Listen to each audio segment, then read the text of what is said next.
ke na idaniya. Kai kake haska mini zuciyata. Kin zamo a sashen rayuwa haya. Har ina da kai ba da rabon ko a yi halin aure.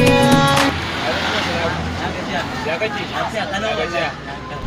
Kwana biyu. Lafiya kalau. Allah sa ka zo da alkai. Alkai ne wallahi. Wata waya ce wallahi na zo sai da. Okay. Wannan wani product ne kuma? Italiya ne ma ko ne? Wayan akwai security a ciki. To ka san me harkar jama'a da ta riga ta canza.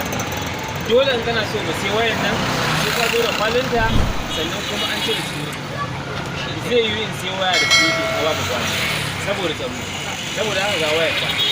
An sai hannun mai da sai an zo da kwali da caza sai ka zo da kwali da caza sannan za ka siya kai sai samu ne ma kore ya fitinta a kuma kore da gaske kai wannan amma tsarin nan ku kuka tsaro a cikin ko to ka kiyaye doka sannan Allah ya kiyaye ka kuma ko gaskiya ne wannan magana malam ka ga hanya nan ka so a sai wayanka ka je ka tawo da wani abubuwan da na fada maka amma kai ba dan kasuwa bane idan dauka ma waye ne wanka ba komai ce ka irin ku ne masu sawa da mutane yanzu wannan kana ganin shi yasa daura mutane ba zan ma sake dawo shagon ma na san yanzu wannan bawan Allah kana ganin shi Allah ya sa daura mutum a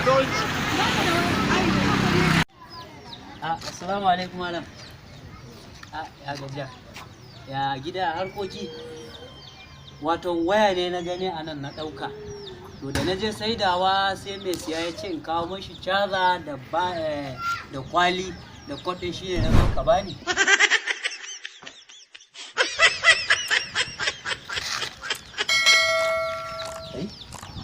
Wai caza na zo karɓa. Caza.